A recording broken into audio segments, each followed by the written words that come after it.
Ciao, Paisans! It's time! It's time for season previews. How are we doing, Paisans? Great to be back. Calcio Culture coming at you live with our full Serie A 2026-2027 campaign table predictions. I am your host, Logs. I could not be more excited to be here. I hope you can tell. I'm here with both my co-hosts, Motts and Bose. No one's missing today, and we've got a full preview, top to bottom, bottom to top, 20-1 coming at you live. How we feeling, fellas? We're feeling good. I'm defending the two-time, I might add, defending champ on predictions. So I'm feeling good. I have to be locked in to defend the belt again, go 3 for 3. Never been seen before. But as always, I will say this is obviously big asterisk around these predictions as the market is not closed. Already hedging himself. Already hedging. Business is still can still happen. There's still business to be had. So this could change at the end of the day. It definitely is, yeah. Yeah. But I'm doing good. Bose, how you doing? Motts is claiming that he won year one. And is that true? Like, I don't remember ever saying that happened. The record books don't have that. You definitely won last year, but I don't know how we're coming to that you won year one. I can confirm Motts won. Yes, okay. I won year one. All right. That's a fact check there, though. I know that you guys are upset because I'm 2-0 on this, but that is the fact. Yeah, no, dude, you are the king. We have to bow down to the king. But beyond that, I mean, I think the point about this is going to change is very true. Even in the last 24 hours, there's been a ton of business that has shaken things up. I mean, with Milan, it seems like they're going to spend another 60 to 70, it looks like. Juve getting some stuff done. Roma, literally, I think it just signed somebody in the last 25 minutes here that it came through. And then beyond that, the season did actually kick off with the Coppa Italia, and notably Lazio got knocked out. So really bad start to a campaign that we thought would be bad for them. And then beyond that, Lecce doing exactly what we need. They got knocked out of the Coppa Italia. We want them to continue to lose and finally get relegated. So that's a good start for us. Yeah, but here we go. Fiorentina and Coppa Italia as well. Convincing win. Yeah, and it's here we go. Season starts this weekend, and we go from there. I mean, it's going to be busy couple weeks. And then, I mean, it's just insane. We have a 3-week international break in mid-September. I think that's the longest international break. Well, they changed it. They changed it. Yeah. I think it makes Italy sense. Also, Italy plays France twice, I think. That's always what happens. Is it's here's a little taste. Here's the tip. Break. But yeah, I'm excited. This will be fun. Predictions 20-1. Should we get into it? Yeah, let's get into it because it's gonna be a long episode. Motts, you're gonna have to lead every group here because you're the king. So you're going first. We're gonna go 20-18 to start. We're gonna get right into this, guys. Okay, so I'm going. Do you want me to just say the 2018, yeah, or am I? No, you can say them, and then we're brief discussion. That works. And also, Paisans, obviously, it might be a longer episode, but we're gonna do the best to shorten up the bottom. We're gonna give you some players to watch on those teams. Some we'll report some of the transfers that have happened for those teams, just so you guys have some information and knowledge. But we understand that we do want the meat and potatoes to be the top 10 teams, right? We'll drive the discussions. All right. With that said, 20, I have Frosinone. 19, I have Lecce. And 18, I have Monza. I have a feeling it's going to be looking pretty similar with you guys. Logs, is it similar? It's a carbon copy. Okay, and I also have a carbon copy. Okay. Okay, so quick. Yeah, Motts, go Bose. You start, Motts. I think it makes sense because we're all going to agree here. Yeah, well, listen, I just think Frosinone, they were in it. I think the top played 2 years ago. They got relegated. Now they had a great campaign in Serie B. They actually had, I believe, the second highest goal scorer was 17 goals, and the guy who had the most assists with 15 assists. So they were a strong attack in the Serie B, but they have almost none or zero Serie A proven players. Yeah. So just because they excelled in Serie B doesn't necessarily mean that they're going to excel in Serie A, obviously. But I will say one player that they did add that I will say look out for is going to be Luis Hoysa he was a Juventus next gen. He was supposed to be really, really good, never really made it, but now he's going to get some playing time in the top flight. So player to watch right there. I agree. I have nothing else to add on them. This is one of those rosters where they got back up after being in B for 2 years. They haven't really added anybody that says like we're here to stay. This is just screaming we're up and back down. And it's like there's always a team like that. Last year was Pisa, and I think Pisa actually did more than them going into the year to try to like reinforce, and they just haven't. Yeah, I have nothing to say about Frosinone here. The one thing I do want to can talk on Lecce then. I was going to talk about Lecce. Let me talk about Lecce for a second. Lecce fucking blows. Lecce is a terrible football club. They should have been relegated the last 2 seasons, finishing in 17th in both of those campaigns. This is finally the year that they go down. They have not done any bit of business that I'm impressed with. And for that matter, they were officially knocked out of the Coppa Italia today by Serie, I think it was a Serie C side, although Serie B side somebody. It doesn't even matter. Lecce's terrible. I'm so happy to potentially see them leave this league at the end of the year. Yeah, just a quick piggyback to Logan's point.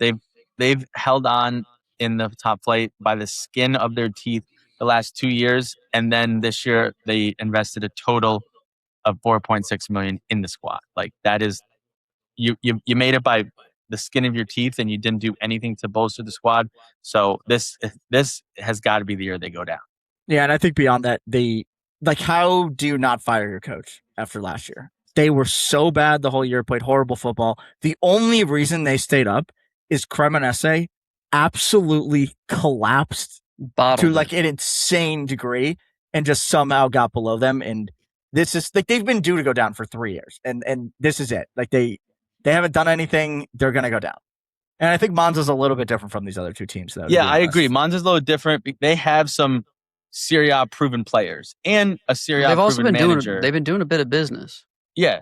So Ivan Juric is the manager of Monza now. Obviously, did not have the greatest stint with Atalanta, also nor with Southampton when he was in the Prem, nor with Roma, right? Nor with Roma, correct. But that said, he has been around the Serie A. He knows the league. But at the end of the day, I don't think they have the players to keep them up. One guy that they do have on Monza is a former Como player, Patrick Cotrone. I don't think he was that good with Como either. But they do have some Serie A proven players. Another one is Matteo Pessina as well. So they got some guys Danny Mauta. Danny Mauta, Colpani. I think really the issue is that these guys were here when they went down. And I think when they went down last time, they had a better coach. Juric has only gotten worse. Like he was kind of like the anti-relegation guy for a while, and I don't really think he's that anymore. Like again, like Danny Motts is going to be good. I think Cotrone is going to be fine. Pessina's actually good. Golpani's good. They got Quadio. I think that's actually on loan. He was on Fiorentina last year, I believe. But they're just a level below even the worst teams that stayed up last year. And like when we go into the next group, I think regardless of who any of us have at 17, there's probably at least a handful of players. Like we know who they are. We know that they're going to perform. And then on top of that, there's probably a coach there that says this coach is going to figure it out to a point where they're not going to get relegated. And I just don't think Monza does. I think Monza's going to play way better ball than Lecce and Frosinone, but they're just not good enough to stay up. Agreed. Yeah, but they'll be in shouting distance of this next group here, 17 to 15. Motts, who do you got? I have 17. I have Parma. 16. I have Venezia. Okay. 15. Where? How high am I going to? Yeah, go to 15. Yeah, we'll cut it there. Genoa. Interesting. Lugs. Yeah, I flipped Venezia and Parma, but I've got Venezia at 17, Parma at 16, and I've got the Island Boys Cagliari at 15. Okay, this is interesting. This is already really different. So I have Genoa at 17, Venezia 16. Not crazy different, sorry. And then at 15, I have Cagliari. That's disrespectful, I think, to DDR. Listen, They didn't Who wants to start? Who wants to squad. start? Because I have a pretty strong opinion on Parma. We all are kind of in agreement on Venezia, I think. And then I'm assuming Motts is Cagliari at 14, honestly. I could be wrong. That's my guess. Let's talk about Venezia first, since we all think they're here. And again, I think at the end of the day, this grouping is going to be pretty tight. Like, none of these guys are really going to push. They might be okay. I think more so what this group is looking for is who are players that step up, that like become kind of like not necessarily a star this year, but like look to make another move. Who do you guys want to start with? Do you want to start your argument for Parma here? Because I liked your idea of starting with Venezia because it's one of the newly promoted clubs, and we just kind of talked about Frosinone and Monza as well. So Venezia. They were up 2 years ago as well. They are extremely difficult to beat at home. We saw that time and time again 2 years ago. They wouldn't really get wins, but they would draw almost every game at home. Then, but they still went down. However, I believe they won the Serie B, and they had the second top goal scorer, whose name I'm probably going to butcher, Andre Adorante, who had 17 goals, and they then spent around 30, I believe north of 30 million for a newly promoted club is a lot to spend in the market. And they even spent around 16 to 20 million for a guy from Sevilla, Akor Adams, who had 10 goals and 4 assists in La Liga. So they now have a pretty good partnership up top to score goals. And we already saw them have a pretty decent defense when they were in the league. So those are two players to watch, and that's why I don't have them going down, because they did invest in the market. They brought in some players, and they've been in the league, and they're very difficult to beat. I totally agree. My main reason for having them here is their midfield. I think Busio is a really good player. He's played in Serie A before. He's played with Venezia. He's gone up. He's gone down. He's always been good. And then on top of that, they added Toma Basic, who played a ton for Lazio last year in the midfield, and I thought was really good. And I was actually surprised that they got rid of him, because I think he's just really good, honestly. And then they added Simon Somme, who had a great campaign for Bologna, then was on Fiorentina, and now he's here. And like, he's a Serie A proven player. They got him. He can play in the midfield. He can play in the front line. I think that's good. And then they added Bella Kotchap, who was here last year. Obviously not on a great team, but like, he's played in the league. And at the end of the day, like, if you have guys that play in this league, like, that's probably enough to keep you up.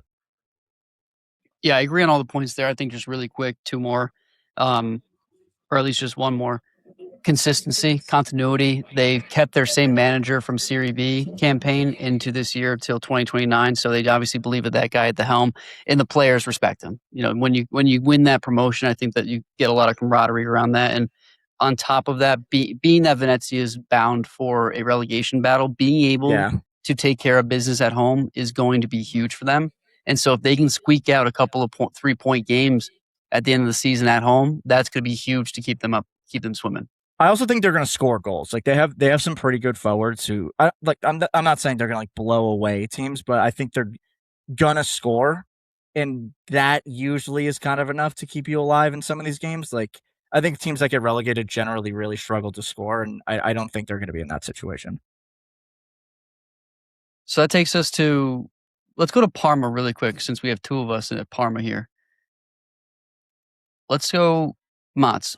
You think they're going to be that far down the table? Yeah, listen, Carlos Cuesta, although I think he's a relatively decent manager, the way that they play is way too defensive, in my opinion. Now, I understand the Serie A is a defensive league, and I do think that they're very hard to score on because they play defensive, but they're not progressive enough, and they let go. Their top scorer last season in Pellegrino was sold.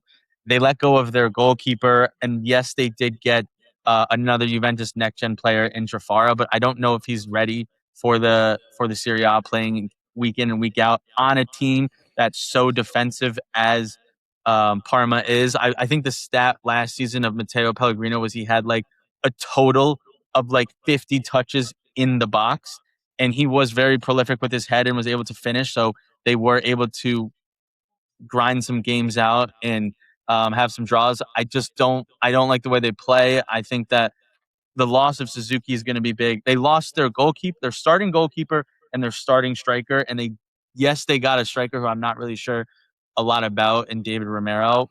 I just don't think that they're going to, with those two big losses, they can recuperate it. I think they stay up, but I don't think that's why I have them below at 17. Yeah, I think I'm with you. Just the fact that I don't think Venezia's got enough in them to take over, but it's neither here nor there. I think Parma has lost a lot of talent. I don't believe in Cuesta. I'm surprised that he kept his job into this season. I mean, a lot of that's bolstered by the fact that they did finish in 12th last year, which is insane to me. They went on a crazy run towards the end of the season, but had no business being that high in the table from my perspective. And so, like you said, you lose your top goal scorer, you lose your best goalkeeper. Don't really go out and add too much in there to bolster anything. That's gonna be a tough season for Parma. And so, Bose, I'll hang out on Parma for a bit. I was gonna say you have Cagliari with me at 15. Let's talk about the Island Boys. Oh, I'll take the Island Boys. You want me to just take this one? I would love you to. I wish this team was going to be good because I actually think their midfield is really good. I think their forwards are very good. Their defense is maybe the worst in the league. I absolutely hate it, and I love this team. Like, I love a lot of the players, and I wanted to have them higher on the table. But as I was like doing this, defense is so important in this league, and when your defense is your weakest point, I think it was their weakest point last year. They're kind of just relying on these like legacy guys like Yerry Mina, Zappa. You like Adam O'Bear, like he was okay last year. They just don't have a lot of great guys. And then when you go into the midfield, they reloaded with Harry Winks, Fazzini to help Adopo and Diola, who've been playing. Matteo Prati is now back on this team. And then in the front line, I really like the Daniel Maldini addition. And then again, I love Sebastiano Esposito. I think he's really good. I said this last year. I think people don't really give him the respect he deserves yet because of Pio. But he's a really good forward. I think with Danny Maldini, what I like about it is they'll be able to play together and like link up and actually create. But they're just not that good. In the defense is going to be a problem. They're going to concede a ton of goals, and that's going to be the downfall of them. Yeah, I think they're just going to have enough firepower to be better than the bad teams, but they're going to struggle. They're going to struggle against the top. And the other thing is, like, I like Pisacane, but throughout the year last year, he retreated. Like he was kind of like forward thinking, was really playing ball, and then as the season went on, he like kind of went into a shell and became more and more rigid, which I don't like. So I think this is a big season for him as well. But they're just not going to be that good. That's it. Yeah, I just think that they're going to be kind of painfully average. They're going to have a couple of good games. You're going to want to circle them on the calendar. You can't ignore them because I think similar to Venezia, they do play well at home. But other than that, not scared of them. Should be an easy win for the top 6, top 7. But they'll keep themselves interesting for the middle half of the table there. And then I can start on Genoa because I had them in 17th. Yeah. Well, why don't you review where I put Genoa just for the sake of the conversation? And I have them at 12. No, you can defend your 12 when we get up there. I'm just letting you know. Okay, and then I'll defend my Parma, who's even higher than that. Go ahead. No, so on Genoa, I have them here for a couple reasons. I don't want this to be overly a reflection of DDR, but I also don't know how good of a coach DDR is, right? Like, he likes to play very forward thinking, concedes a lot of chances, but tends to score a lot of goals. I think the problem with this team, they're not really good anywhere in my mind. I don't really like any of their attackers. Like, they've always kind of relied on Lorenzo Colombo, who I don't like. I think Vitinha is okay. Like, he's not great. And then in the midfield, it's like Frendrip, maybe Baldanzi. Like, none of these guys are great. And then when you go to the defense, I think it's the same thing. Like, Ostergaard had a really good World Cup. I will give him that. I just don't think he's that good. And in Serie A, he tends to not be that good. And then, like, they're really, like, marquee guys, Johan Vasquez, who I also don't think is that good. And, like, there's nothing on this team that says that they're better than anybody. Like, they're not going to go out and, like, school a team, where I think Venezia might actually be able to do that at some point. So that's why I have them here. Again, what sets them apart from Monza is the player level is just generally higher. But I still don't think it's that good, and that's why I have them this low.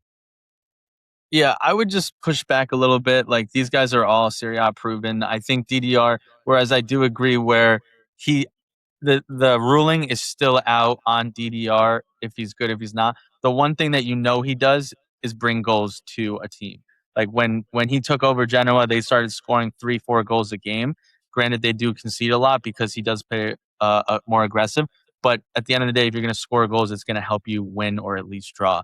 I think it was really good that Genoa was able to, or at least knock on wood, it's looking like they're going to retain Norton Cuffy at right wing back, right mid. He was really, really good last season. They didn't lose a whole lot, in my opinion, Genoa, and they added. They didn't. So I think that with the players that they already have, DDR obviously knows the league. They're going to be able to top a Venezia, who's a newly promoted squad. I think that moves us into the next group. Yeah, I have 14, Cagliari at 14. I have Lazio at 13, and I have Torino at 12. Lokes? And I've got. Oh, Lokes is doing this on the fly. I forgot. Oh, and shit. I also forgot to mention this is on the. We're showing this on screen this time. We are showing this on screen, which is embarrassing because I got to make a quick change. I had Udinese at 15 and Cags at 14. Ooh, that's low for Udinese. You got to flip them. No, he's flip them. Udinese at 15. Yeah. Udinese at 15. Oh, God, Lokes. And I had Cags there. And then I had Lazio, Genoa. Lazio at 13, Genoa at 12. Yeah, it's way low. I think 13 might be a little too high for Lazio. A little too high. And then I have, oh, wow, mine's pretty similar. I've got Udinese, Lazio, and Sass. That's high. Why? Yeah, okay, never mind. All right, where do we want to start here? Let's skip Cagliari because I think that it doesn't need to go further than that. Like, right, they were always going to be in this group. I think you guys would just agree with what I said, right? Like, they're there because they're not that good, but they're not really bad either. Well, I already talked about them, so yeah. Lazio, I think, is worth kind of pausing we should for talk a little about bit. Lazio, Let's give Lazio because, a little highlight is, here. This is crazy low for a Lazio team, right? Like, this is are they? I'm not going to call them a powerhouse, but they kind of are in a lot. They're one of the right? seven sisters, I believe, maybe right outside of it. But yeah. Listen, I think, in my opinion, I would have had Lazio lower, but because of what you're saying, both in terms of like their reputation and their name, it's tough to predict them to be any lower than what we already have them at 13, right? But this could very easily be Fiorentina this season, but like obviously nobody saw it coming. I think it's more so that people can see coming because we all have them at 13. But they, in terms of what you're saying, like just their name, who they are, their reputation is why you're like it's hard to put them here. Yeah, but and when you take a step back and you look at them, they have done next to nothing and appointed a manager who has zero tactics and literally said, I will never come back to Italy if you do not qualify for the World Cup, and he somehow now has a job. He's back in Italy.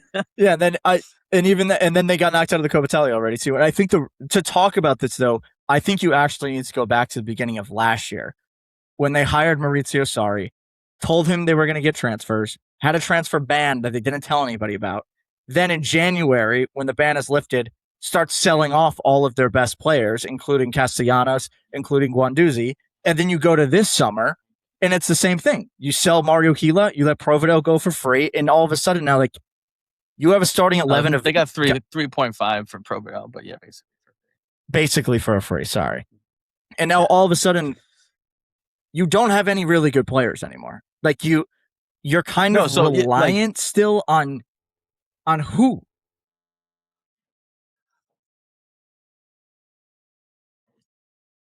Exactly. Like who is scoring the goals for this team? Is it Dia? Is it Iziksen? Is it Radkov, who was kind of like supposed to be the guy? Yeah. Probably not. Like Consigliere is okay. I don't think he's great. And then in the midfield, I don't think you can rely on Ravella anymore because he's just been so hurt.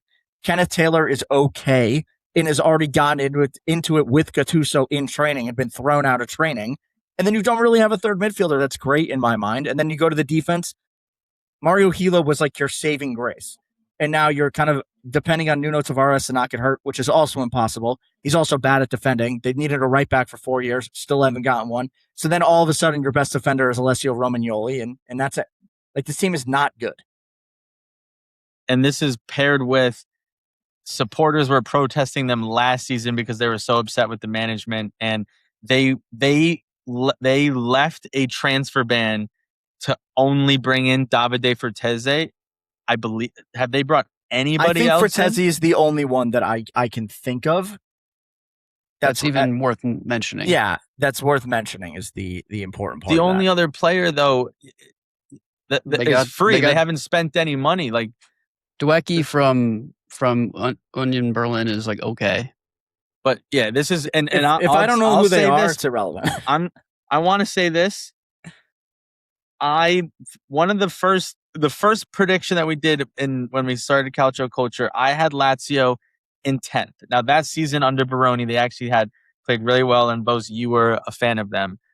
I saw this coming. Lotito needs to be gone. He does not run the team well, and the last 2 years have shown that. And we could really be talking like Lazio being relegated and like leaving Serie A. I don't think so. I don't think they're going to be that bad.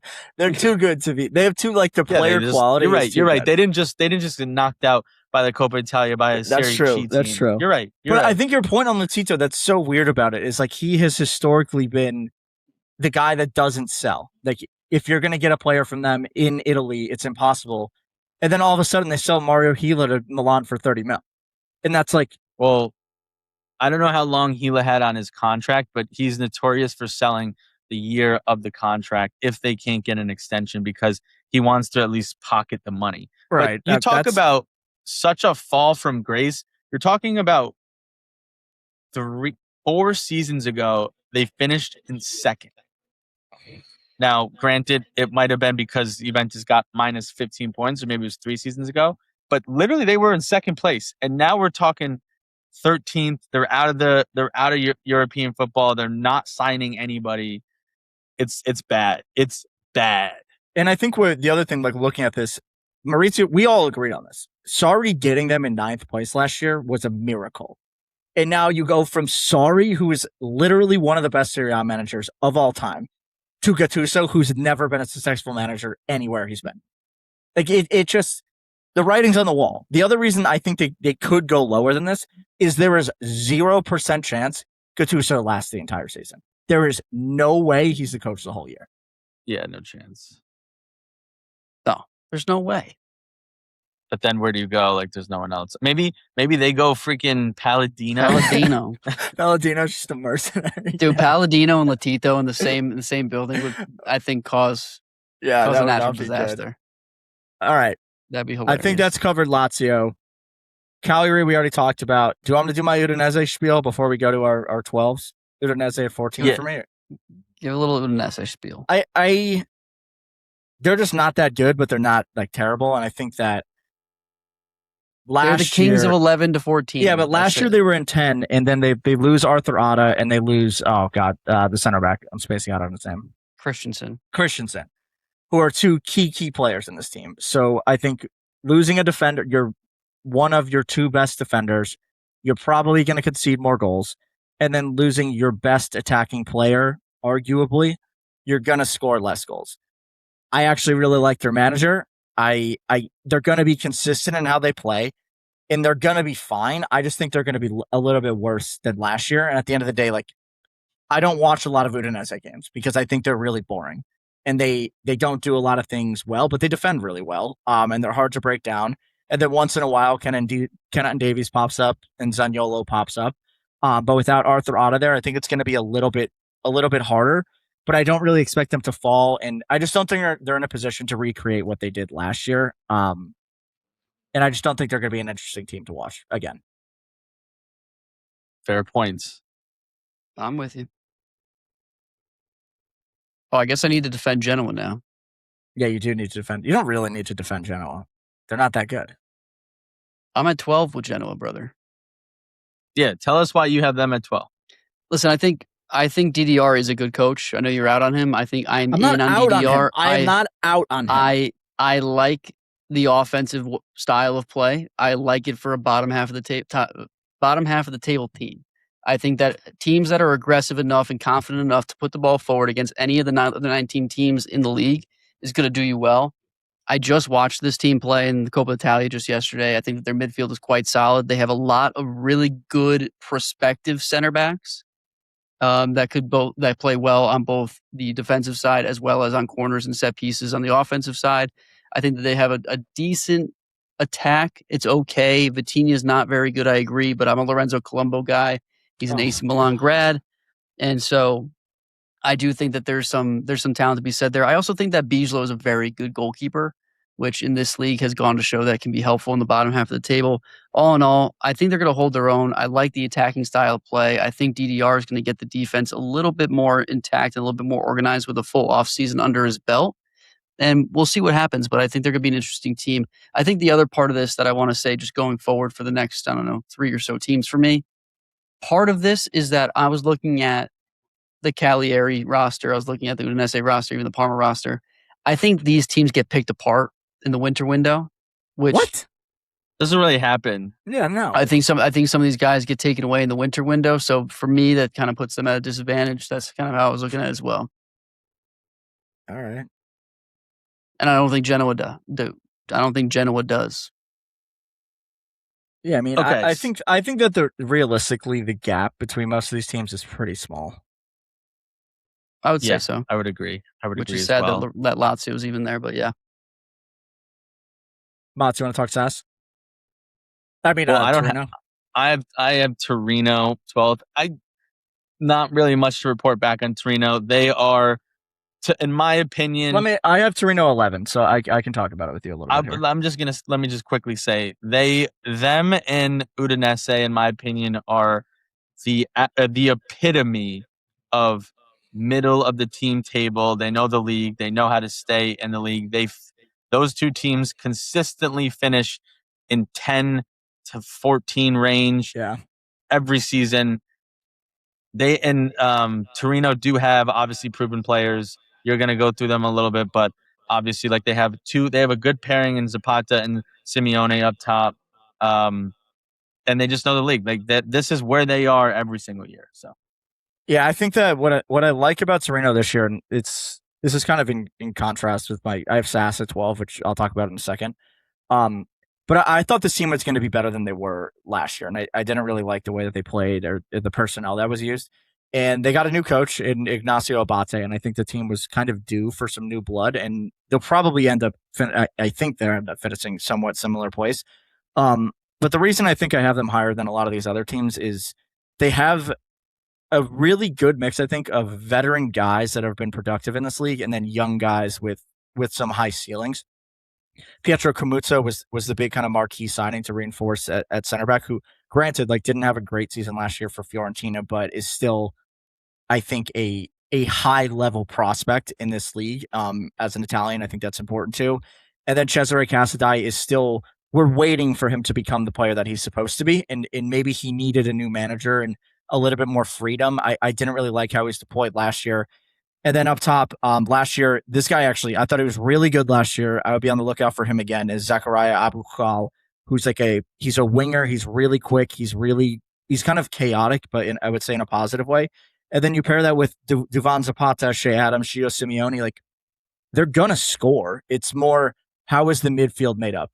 Does he get a lot of Ivan Ilic? Ivan Ilic was a really good player in this league for a couple of years, and now he's kind of shrunk into a shell of who he was.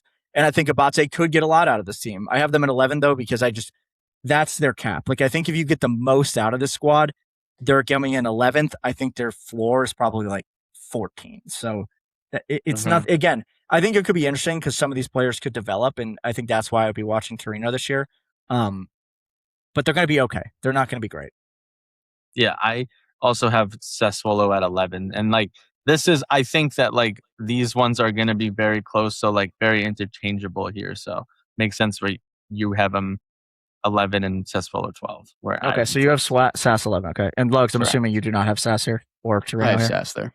Okay. Let's talk about Sass real quick because I think it's interesting. And I think Sass was our sweethearts last year, right? At least I think, I love them. We all love Fabio Grosso. Sass was awesome. I think we all had them pretty high up in the prediction when they were promoted. It was pretty shocking that they went down 2 years ago. I would just say, listen, Sass, they didn't lose they lost Grosso, and that's really about it for Mremovic. Oh, and Mremovic, yeah, that was a big loss. That's a big loss. That's a good call. But other than that, they really retained. and Kone fucking tore his leg apart in the World Cup, which I think is really bad. Other than that, they did keep most of their players. But not their manager. I really don't know if the league understands how big of a loss Grosso is here. I'm a huge SAS fan, have always been a huge SAS fan. I think that their front three is still I would venture to say a top 6 front three in the league, if not better. Top 6? Yeah, top 6 front three in this league. If you guys don't recall, this front three went for 14, 16, and 16 last year. Yeah, that's a haul from your front three, and the chemistry is clearly there. So that's not necessarily going to change. And like Motts said, maybe they didn't lose so much, but they definitely lost their big center back and a huge part of their midfield, like Bo said in Kone. No big signings as of yet. I could see them maybe splashing.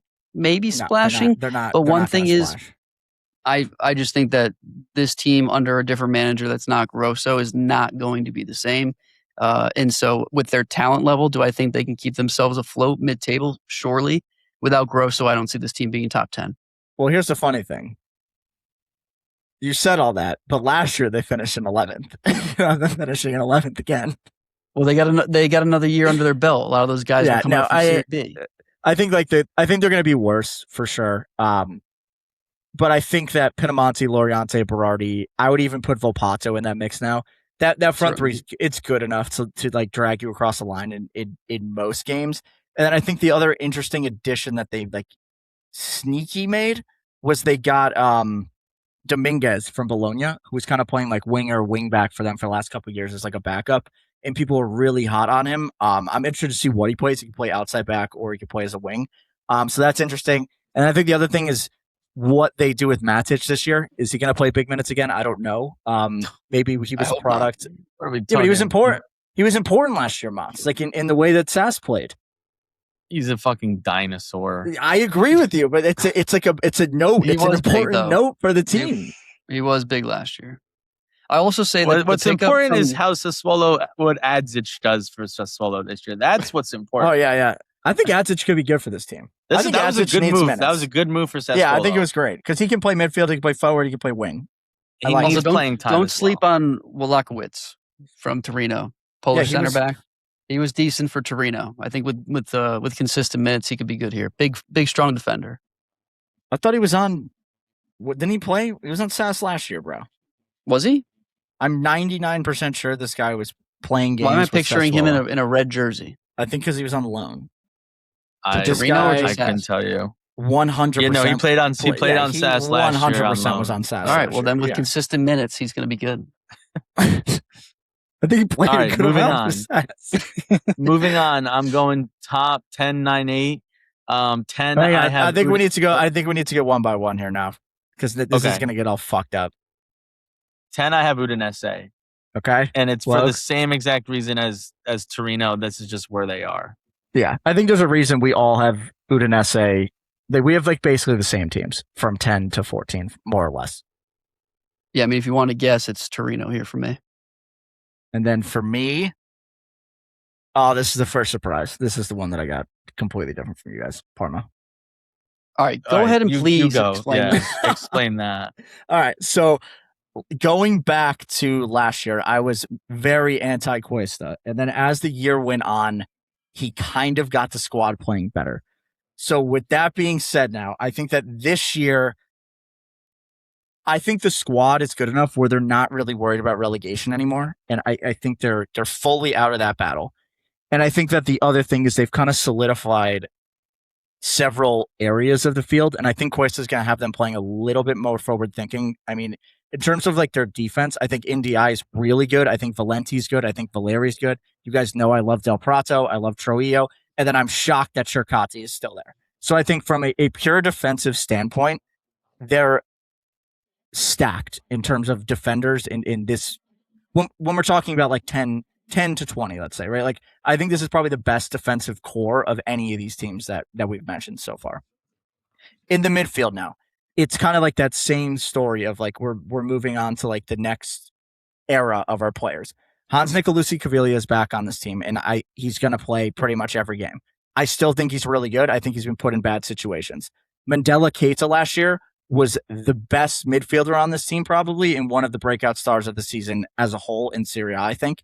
And then Adrian Bernabeu, we all know exactly who he is. He's going to be great. We know exactly what he's going to do. He's going to be the creative force for this team.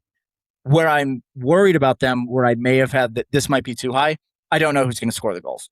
And it might be that's the real thing. It might be El Fej. He played last year, 6'5", French forward, like just a brick shithouse, tough to deal with. And that is 100% the question mark. But the rest of this team, I think it's really good. And I think the defense and the midfield are going to get them far. And I think Cuesta I think he's going to play a little bit different. And we'll see. Like, I could be completely wrong, and then I look like an idiot, and you guys are right. But it's going to be one or the other. I think you're forgetting a very important quote that may be one of the best Italian Serie A managers of all time said, and that's Antonio Conte. And he said, the quote is, "I don't care about my wife. I care about my goalkeeper and my striker." Bro, okay. Let me tell you something about the goalkeeper situation. Zion Suzuki was hurt for most of last year and lost them some games last year. How many games was he hurt for? Pause. Let me check this. Google. Yeah, because Zion Suzuki. Pull that up, but I would even say I would say beyond. Go ahead on the goal. He's not that good. He's not that good. He is very. I'm sorry. Good. He's not. He is a very good shot stopper. That is crazy.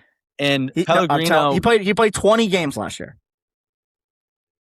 I want to see, like, I don't have the stats up in front of me, but I'm telling you right now, he definitely won them some draws with the way that he stopped shots. And to add to the striker, like, that is a big loss. They do not I agree. touch the ball in the box. I agree with you. And I think things need to change. But I think they have the right structure of team. Like, if they play to their fullest ability, I think that they are better than Torino, Sass, Udinese. Okay. Can I just? I'm going to settle this one because I don't think the goalkeeper really is that big of a deal here. I mean, I agree more so with Vos that he made some very mindless mistakes very often. A great shot stopper, made incredibly athletic saves, but not all the saves. That's my take on Suzuki. My real problem with your analysis here, Vos, is Parma had a goal difference of minus 18 last year. This is the same exact defense. Yeah. And I don't think that Valeri was that good. I don't think that Valenti was that good. I agree with you that Cercati's pretty decent. Bro, I think Cercati and I think that their midfield is insanely good, but they're not touching the ball in the box, like Mott said. They're not scoring goals. And with a minus 18 goal differential, you're looking at a team that was worse at defense than Cagliari, Fiorentina, and Genoa, who we just said was bleeding goals under DDR. I know. And so I don't think that this Parma defense is all that strong. I think the other thing with this team is, like, most of these guys that are like their guys are really young and, like, they have another year under their belt now. Like, most of these guys are under 25. Maybe they need another year. I want one more thing here. Parma scored 28 goals last season. That is third worst. And I think, again, I would put that back to Cuesta. Like, the way they played last year, I don't think they're going to play the same way. I know, but I think it's different. I'm telling you, this is why. You can tell me I'm wrong, but, like, this is what I think and why I have them here. Like, I think he's going to be a little bit more expensive. This guy was at Arsenal for years under Arteta. Like, look at the way Arteta plays. Arteta plays defensive style, like, very but they defensive. still play. But they go and play. Like, he didn't have the players to do that. And I think with his midfield now, they might be able to go and do that. And I don't know. I think they're going to be solid. 28 goals last season, and 9 of them came from Pellegrino. So now you're at 20. Let's just hope for your sake, Vos, that they make some moves in the last 3 weeks of the transfer window and get a 9 here. They might not need one. El Fej was pretty good last year. Well, they did. They bought a 9, but we don't know anything about him. Yeah, we don't know anything about him now. David Romero, $8 million. Yeah, I'm not gonna hang my hat on a E grade. Looks like he had. I don't know what team he. I don't know where that is. But he had 19 goals and 11 assists. It looks like that's Mexico. That's a fucking haul, dude. Okay, I could score 19 goals. Dopic also led the league, led La Liga in goals with 28, and then came and scored 6. Let's go to 9. 9. I have Bologna at 9. Motts, dude, we're sharing the same brain today. What's happening? But I don't like what's happening right now because he should be going first. You guys are getting my picks. Bro, first, I have and my. Logan is doing it on the fly, so that's true. He knows that's true. That Logan is doing it on the fly. Yeah, that is true. He knows I'm the champ, so he's riding my coattails. Yeah, you should have. That's crazy. That's crazy. But listen, I think this is another thing we all agreed on. Bologna. It's pretty simple. You look at it, what they were 3 years ago, like Motta, he laid the groundwork. Italiano kind of took it up another level, and then last year flamed out, and now they just lost so much and haven't really done anything to replace it, right? They lost Italiano, they lost Lukumi, they lost Castro. Yeah. And they lost Freuler. Freuler was so underrated for this team. Yeah. He was so hurt last year, though. But but they didn't have him, and they saw the hole, and they didn't replace the hole, and they Bologna lost their way last summer. Their way was the Como before Como. We invest in young talent, we develop them, we sell them off for more, and we go invest in more young talent. They lost their way. They invested in older players, and they're reaping the effects of that. I think that they're still going to be around the Seven Sisters. They're still going to be a tough team to beat, right? But they are taking steps back when they had an opportunity to take steps forward in what they've lost and not able to replace. Losing Lukumi is going to be so big because their defense now fucking sucks. Like the last year, it was just a rotation of center backs that were coming in alongside Lukumi, and I don't think anybody was good. Now, like, you're going into the season, like, what's your number one pairing? I don't even know. Probably Vitek and Hegem, maybe? Like, Casale was so bad last year. Casale was really And then you bad. go into the midfield, and I think that this is really, like, the problem area because before it was like Freuler and Ferguson would just, like, plug the holes. And then last year, Ferguson, going back to 2 years ago, got hurt and, like, has never got back. And it's kind of just, like, he's just out there now. I think Pobega is actually pretty good and has continued to get better, but he's not, like, a game-breaking player. And then you're replacing Castro with Piccoli and Dovbyk, both of which we don't know what they're going to be. And then once again, we're in a place where it's like Orsolini either drags his team across the line or he doesn't. And Jonathan Rowe is like exciting. They have some exciting guys, but they're just not that good. They're not going to be that good. And I think Tedesco's a downgrade from Italiano. That's what I was just about to say. He doesn't know the league. He's a German manager. They have a different style of play. I know he's not coming directly from the German league, but there's just different style of play. Doesn't know the league. Italiano, you had a guy who knew the league, was successful in the league. Like, it's going to be a big change. And so I think that's why we kind of all agree that they're at 9. I would actually have this team lower, except this roster to me smells like Fiorentina of 3 years ago, where it's just a bunch of misfits with a chip on their shoulder. They have a little bit to prove. They need to have a good season to keep their name in the mix. That to me screams Dovbyk. Yeah. Or I think Orsolini. 100%. One of they have the quality. They have the player quality to go win a match. 100% agreed, Logan. Yeah, right. And so Moro is going to have to play big minutes this year. In the Moro, I think Moro is solid. I also think Cambiaghi is solid. So I think that they have decent talent up top. Their backline is going to fail them miserably. I agree. But if they can string together a couple of goals here and there, they can fend for themselves against the bottom half of the table. I think they struggle immensely against any top 7 here. Yeah, I think the thing with them is it's like we all have them at 9. I think it would be hard for them to finish any lower than this. But for them to finish, I think the highest they can get is like 7th, and that is assuming that like one of Piccoli and Dovbyk bang in like 10 plus goals, and then also Cambiaghi and Jonathan Rowe have like insane seasons to complement Orsolini. I just think they need every one of their good players to be firing on all cylinders, and I don't think that's realistic, especially going into a completely new play style where I don't think they do that over the length of the season, especially with the midfield and defense problems that they're going to have. Like, I think teams are going to run over this midfield this year. I bet we all have the same team at 8 too. I do not think we do. I have. All right. Oh yeah, I have to go first. Oh right? Yeah, true. La Viola. Yeah, me too, Lugs. Not I. I have Atalanta 8. Wow.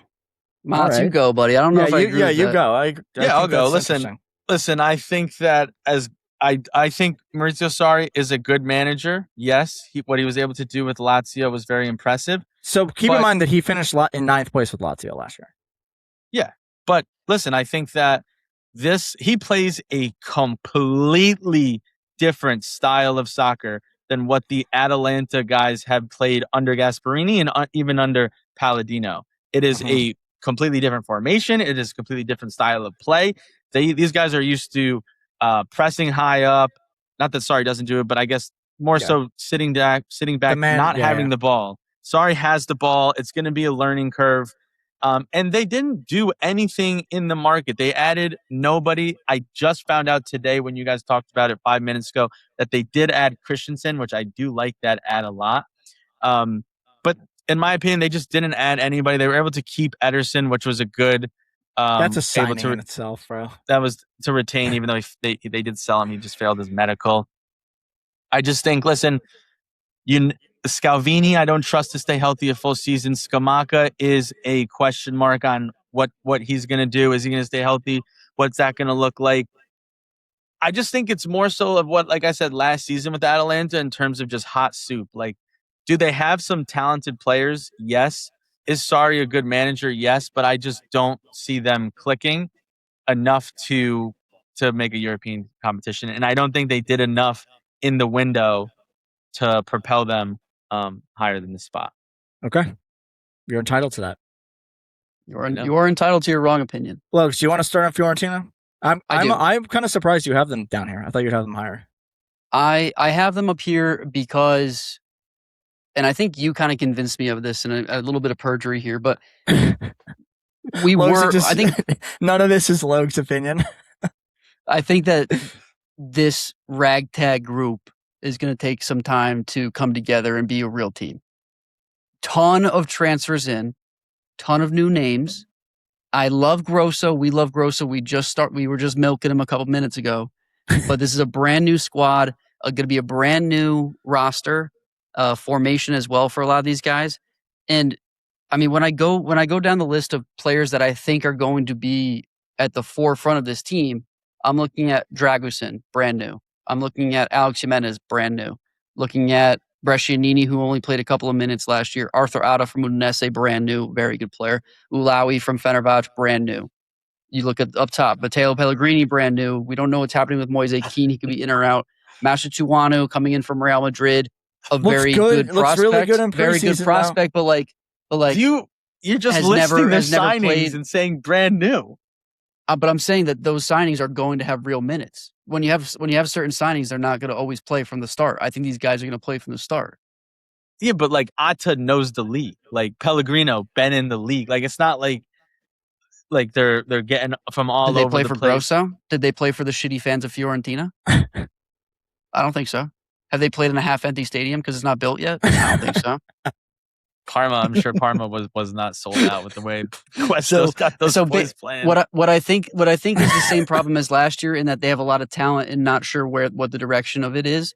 This team has a lot of talent and it's going to take some time for the growing pains to go away. And I truly believe that the teams that I have above them they're just better. The talent level at the top of this league this year, I think, is in completely different territory than what we saw last year. Both, you want to go? I know you have strong opinions on. Or did I just perjure your entire take? No, I think what you said is like kind of in line, and I don't know why you guys are frozen. Can you hear me? Mm-hmm. Okay. I think that I really like Grosso, and I think that's the right appointment. I think he's going to do fine. I think that the problem is everybody's kind of getting carried away with how good this team is actually going to be. I think starting with Dragusin, like that. Dragusin could be terrible. Like he was really good in this league for 1 year and then was not good. And now he's being relied upon most likely as a starting center back and a back two. And if he's not good, you're kind of fucked because then your number one or number two center back is out basically, or is not helpful. And then you got to play Pongracic for most of your games, and which I don't want to see. Garbage. And then I think and then like as we go through the team, like even into the midfield, I'm like, I just don't know how good this team is going to be. Like, I like Mandragora. I think everybody got so carried away with Fagioli last year. I thought he was okay, but everybody was like at the end of the season, like, oh my God, this guy's so fucking good. Like, he didn't really do that much for me. I think he did a lot for Fiorentina. Yeah, but he wasn't even the best midfielder on the team because it was Mandragora. And yeah, but that's because Mandragora scored goals and got like assists and plays defense. Like Mandragora covers every blade of grass in the field. Like Fagioli kind of hangs out and moves the ball around. Like I have problems with Fagioli. And then going up to the front line, I think that the Moise Kean thing is, I don't want to talk too much about it because it looks like he is going to leave. We'll see where he goes. Pellegrino, I'm not, like, I like him, but I don't really understand the point of getting rid of Piccoli to bring in Pellegrino. Like, I think they play a little bit different, but like the level is about the same. So I don't really get it. And then the whole Arthur Atta thing for me has gotten way out of control. Everybody is like, oh, Fiorentina got Arthur Atta, and like, oh, now he's going to turn into like like Francesco Totti, basically, is how everybody's talking about him. He's good. He's also like a $20-25 million player in Serie A. Like, he's not all that. Like, could he be really good this year? Sure. I don't think there's any situation where he's the best player on this team. And even if he is, like, what does that look like? He's going to be playing as kind of like a number 10, most likely, or as a winger, most likely. Like, I think they're going to be good. I just don't think they're going to be as good as everybody's starting to make them out to be. And I think it's a new project. And again, this is a similar situation. All these guys are really young, and you bring in Grosso to hopefully develop them over a couple of years.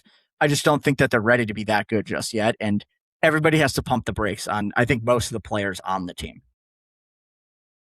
Fair points. Seventh, I have Fiorentina at 7. Okay. Do you want to say anything? I'll just make it really quick. I have him 7th because if you just list some of their names in the midfield, there are players all over this midfield. Arthur Atta, Fagioli, they just signed that Ivory Coast Ulai, Mandragora, Gudmundsson can play as a 10. And then I believe a little bit more in Moise Kean than you do. And I also think Grosso was able to get Sassuolo with a pretty similar team in 11th. This team is better than Sass. This is better. And I think he can. Also, I think it's huge. 1 game a week for Fiorentina. One game a week. And this is Fiorentina. Like, yes, they had a really bad season last year. They couldn't figure it out. This is Fiorentina's spot. Like, they finish in 7th. Granted, it's a lot of new faces. I think that's good, though. I think that's good because what happened last year, like, they kind of needed to like gut everything. Like, it got so bad, and I think that was actually the right decision. I also think Dodo is still pretty solid. João Mario, although Juve shift him out, he's actually a pretty creative player. I like João Mario. I like him. Both sides. And listen, they got players, and then not to mention the Real Madrid loan, who we'll see what he's about. But obviously, great to get a young star from Real Madrid. It's been good. I just listen. It's a very, very strong midfield in my opinion, and that's why. And Grosso has proved himself with Sassuolo. It was the right step. I think it's a better team. I think so. Logue? He's got Atalanta at 7. I've got Roma at 7. The hate on Roma continues. The hate on Roma continues. What I will say here, I had Roma in 7th up until we started the episode. Well, that's great, but you changed it. All right, Logue, say why you have Roma in 7th, and Vos will go. I have Roma in 7th because this team is not all that different than what they were last year at this moment in time, in my humble opinion. I think that bringing in Castro from Bologna is a decent move. I don't think it breaks ground. I don't think it moves the needle. I think that they also hung so tightly on Daniel Malin that cannot continue. I've never seen one man drag a team as far as I saw Daniel Malin in the second half of the Serie A season. I do not think that can continue. That was the biggest dragging of anything ever. I mean, the guy could have put the pyramids together by himself. Yeah. It was insanity. I also think that the back line is still a problem. I don't have belief in a lot of these center backs. I think that they're still leaving Svilar on an island. I think Mancini is dog shit. I don't think that Daniel Gallardi is really a top 5 team center back. I think at his best, Evan Ndika could be, but he was bad last year. No telling that he's going to come back and be good. And so the more and more I think about this team, it's just the same story as last year. And I know everyone loves Gasperini. He's coming under his second year at Roma. Let's not forget that Gasperini has finished 7th and 8th in different seasons for when he was at Atalanta. So this wouldn't be so far off for a Gasperini season to finish in 7th. And again, I go back to what I just said, why I have Fiorentina in 8th. I think the teams above them have done more and will do more this season, just simply said. I think that Roma is an okay, solid team. Unfortunately, they're not doing enough as what their peers are doing above them. Okay. Fair points.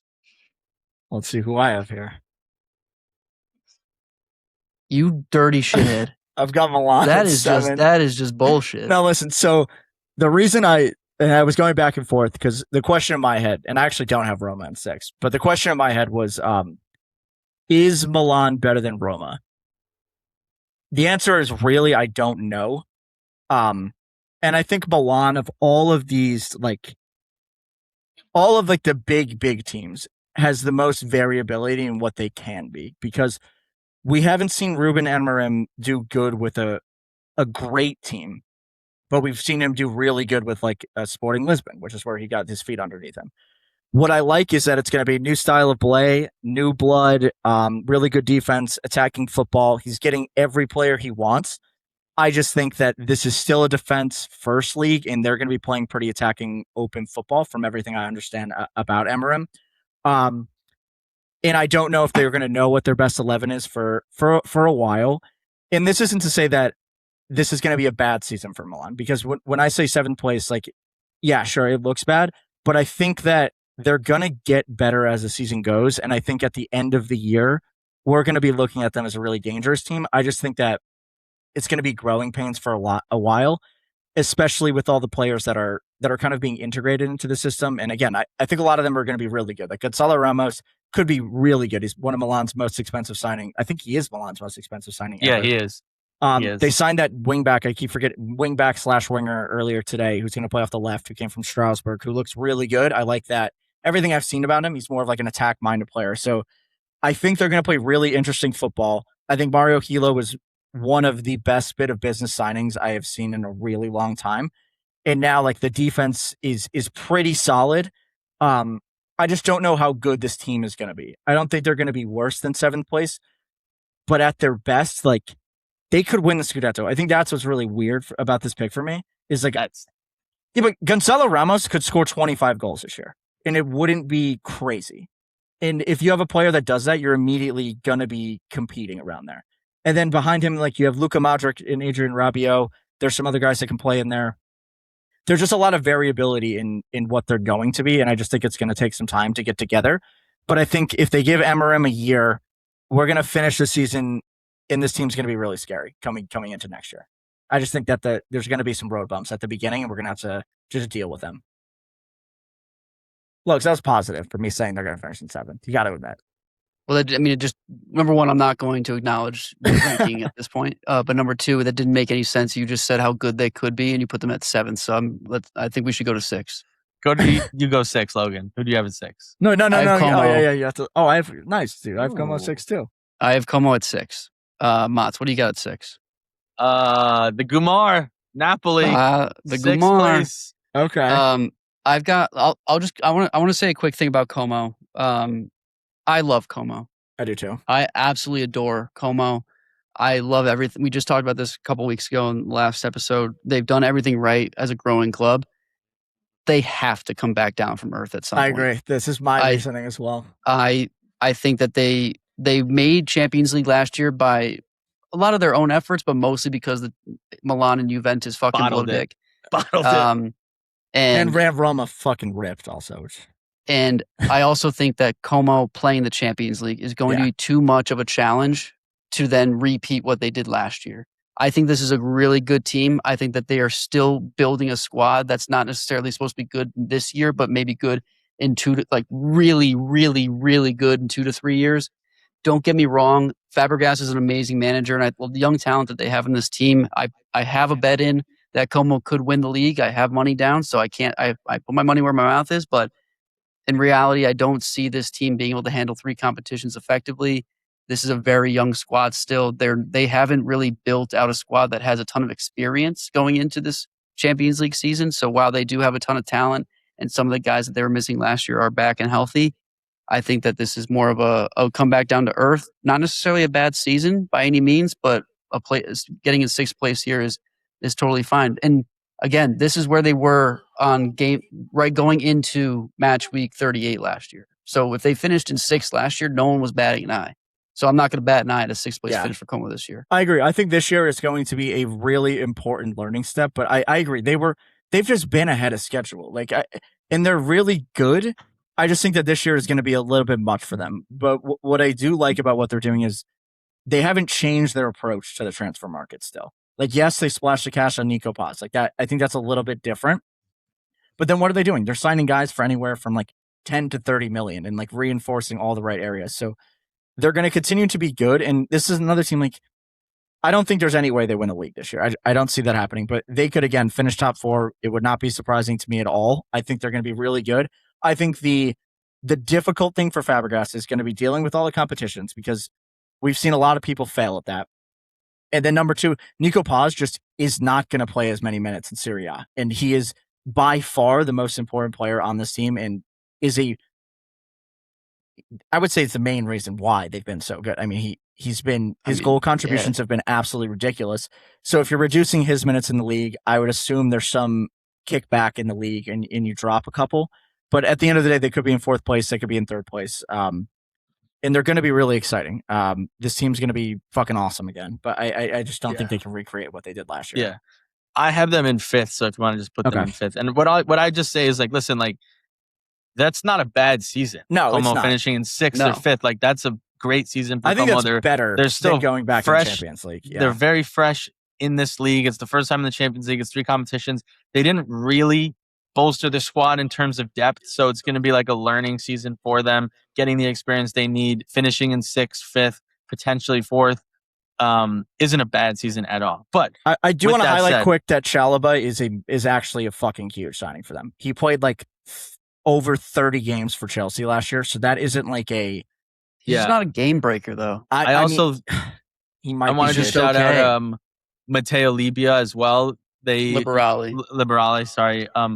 Fabregas said originally, we look for young Italians. If there was one that we wanted, we would go for one. He's a good young Italian, promising. Hopefully, he can grow and develop under them. Yeah. With that said, I'll move on to my 6th, and then we'll go to your guys' 5th. Napoli, plain and simple. Not a lot of business done. They are basically the same exact team. They did just sign a center back from Chelsea. I believe the medicals. It's not official, but the medicals are scheduled this week. So if everything goes well in the medicals, good signing. It's going to happen. I don't love that signing. Other than that, they have actually done nothing besides appoint Massimo Allegri as the manager, who is a fucking dinosaur. If this was 2016, Napoli would win the league. With the midfield that they have in Allegri, they would win the league. But it's not. It's 2026. We saw Allegri bottle it with a team just as good. I mean, maybe Napoli have slightly better players than Milan did last season. What? They do. They don't. Rasmus Højlund isn't that good of a striker. Yes, you have an old Kevin De Bruyne and a really good Scott McTominay, but Labaka, is he going to stay healthy? Zombo's older. Their defense was injured all of last season. You don't know if Bukuma is any good or not. Rachmani is the pillar. He barely plays.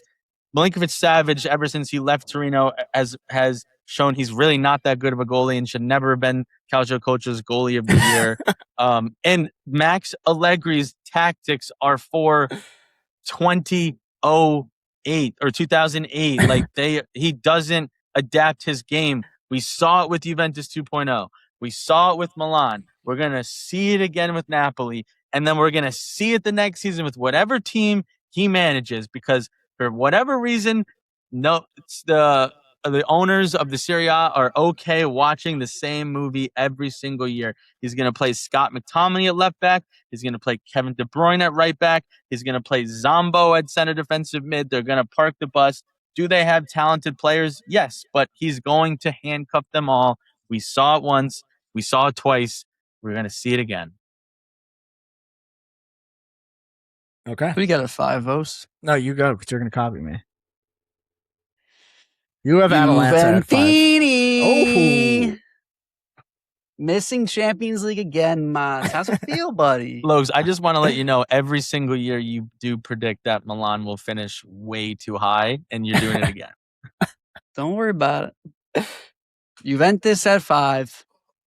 Missing the Champions League again. Although we might get a 5th spot. Is that a chance this year? Yeah, I mean, it depends on what the teams do in Europe in the competition. You better hope, Motts. You better hope we get a 5th spot. Don't need to. Juventini at 5. I've said it a million times this offseason. Juventus does not scare me. They don't scare me. This lineup is not something that I look at and I'm like, we're gonna lose. I think Milan beat Juventus every game every year going forward. This Juventus roster to me is not scary. Bremer is not built to play an entire season. Lukumi was bad last year.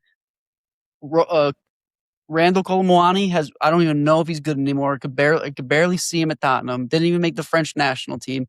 Francisco Conceição, I'm a better soccer player than Francisco Conceição. That man is 4 feet tall. You're bigger than him. You're not better. I don't know how anybody's afraid of him.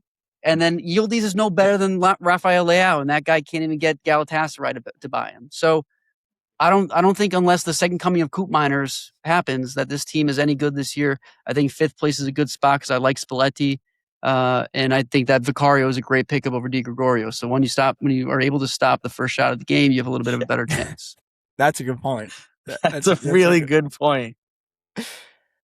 All right, and that brings me. That's Juventus at 5. I've got Roma at 5. I want to love Roma more than I do. And I think that the reason I have them here not getting back in the top 4 is honestly Gasperini. I think that the way that they played last year and the way that I think they're going to continue to play is I mean, it's safe, not really exciting football for the most part, right? Like they play 2 center mids that are going to sit. It's probably going to be Kone and Ainaoui this year. Like they're not going to be overly creative. They're more so going to keep the ball.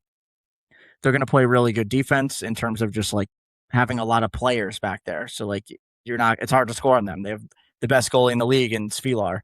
So I think that their floor again is going to be really high. I think where I'm going back and forth on if they can get to the Champions League was with the signing of Molina and now Wesley. And Gasperini gets a ton out of his wingbacks, and I think that's probably the best wingback pairing in the league now. All of a sudden, when you bring Molina in, so I really like that. One of their big problems last year, outside of Daniel Malin, was scoring though, and I don't know if they've fixed that. They re-signed Dybala, they re-signed Pellegrini, they re-signed, and they obviously kept Soulé so far. So I'm curious what they do if they play like that 3-4-3, or maybe it's a 3-4 like 1-2 kind of thing, and play with 2 strikers and get Castro and Malin in the team at the same time. The only thing I'm not sold on Castro yet is he's built similar to Dopic and built similar to Evan Ferguson, and he couldn't get anything out of those guys. So I don't think it's like a lock that he's going to be good, even though I really like him as a player. But I think again, nice to nod. How big is Castro? Yeah, Castro's he's probably not built 6 feet tall. He's 5'11". Dude, Dopic is like 6'4". Yeah, he's not built like. I'm saying like in terms guys. of how he moves, though. Let's say in terms of how he moves, then not size. Like he's good back to basket. I was gonna say he's more like Malin. Yeah, I agree. He's not. Malin can play on the wing. Castro cannot play on the wing. I disagree. No, he cannot play. I don't think I'd play him as a winger, but he can definitely play as a wide 9. I mean, I agree with you though that he doesn't move. He doesn't move the needle. I don't agree that he plays like Dopic. I think he could. I think we need to see more from Gasperini this year that tells us like he's going to get this team better than what they were last year. And I think that last year it didn't get better. It was the fact that Daniel Malin just made it better, right? Like the same issues were there the entire year, and I think that they'll be okay just because of how they're playing. But I think, like to your point, Logs, like the center backs are just not that good, and I think when they play against some good teams, they're probably going to get burned. I agree. Yeah. And I don't know. I had them flip-flopping with Milan. Like I almost had Roma at 7 because of the same reasons. I just think that I'll take the stability in Gasperini over Amorim year 1. But I think this year we actually need to see big strides from Gasperini, right? Like if they don't finish Champions League, does he get the sack? I think maybe. Maybe, yeah. I think there has to be major improvements though, and that's kind of where I stand on Roma. They could be really good, or they could be really boring and not that good. Let's see. And your big season from Kone, though. That's going to be a really important piece. And maybe Sule. You want to go forward, Bose? Keep going? Let me say my fourth, and then so you guys don't think I'm just eating your rankings here. I hate this. I've got Napoli at 4. Okay. I have Atalanta at 4. I have Milan at 4. Okay. Want me to go first? Because I think Atalanta's probably the outlier, right? Oh no, Lobes, you haven't ranked Atalanta yet? I haven't ranked Atalanta yet. Wow, I like that. Do you have them at 3? I have them at 3. Okay. So I can at least talk to them right now. If you I want. like that. Okay. I'm really surprised that you did that. I almost had them at 3 as well. I think they're going to be really good. I like that, Lobes. Do you want to start then, or do you want me to start? I mean, I'll go ahead. I don't want to perjure anybody's thoughts here, but I think this Atalanta team, this squad is built for Sarri. Yeah, I agree. think what Sarri did with Lazio last year was nothing short of phenomenal and impressive, considering they went to a Coppa Italia final and was within arm's reach of Conference League. Maybe not so much arm's reach, but in any case, I think that keeping that team together through the injuries, through a ridiculous management of the roster in the winter window, to do what he did with Lazio and to keep the momentum and keep not the momentum, but more so the I guess motivation for that roster. Again, nothing short of amazing. And I think that having the squad that Atalanta has right now, regardless of the fact that maybe they played a 3-back with Gasperini for so long, maybe they went between a 4-back and a 3-back with Palladino, I think that only plays into their hands a lot better because their center backs do get injured. Last episode, we were screaming for another center back signing. I think Christensen's a great signing there. What I do think they need is still another winger up top to complement the 2 9s that they're going to be able to flip-flop between Krstovic and Scamacca. That midfield is still a bit scary. You have a ton of talent in there. Between Ederson, you still have Samardzic. Darun's going to come in and out. I don't think he's going to play a ton of minutes, but he's still going to add a little bit of oomph in the back end of there because he also did that for the Netherlands in the World Cup. And I mean, let's not forget. I think Sarri wants this. Sarri is looking forward to this season. He finally has a team that he's kind of put together, and he's got the squad behind him. So I'd be surprised to see Atalanta fall short of Champions League. Yeah, I think the important thing with Atalanta too is 2 years ago they finished in 3rd place, and the team is not much worse. And that the difference is that they lost their coach that had been there for a very long time, and now like they were in a period of transition. And now what have they done? They brought in a great coach, and I think the squad is fully equipped to play the 4-3-3. I think they have plenty of players that can play in different positions. I think we're going to get a ton out of Bellanova and Bernasconi this year in terms of outside backs, and you're going to see them hit another level. Center backs now, you have Ahinor, Scalvini, Christensen, Kasunu. Like, they're now covered there. Like, they're aware that there are injuries, and they're covered there. Yeah, exactly. And I think that the other thing is Atalanta spends money, and like they chose to spend money on 2 guys. It was Gianluca Gaetano, who can play number 9, can play wing, can play center mid, can play attacking mid, and then Christensen. Like they recognize, okay, these are guys we want, and we went and got them. And I think then when you go into that front line, I think CDK's World Cup is the best version of CDK we have ever seen. And now he's coming into the team, is going to be playing off the right in the best form we've ever seen him. Off the left, that I think is the bigger question for this team. Is it Solomana? Is it Zalewski?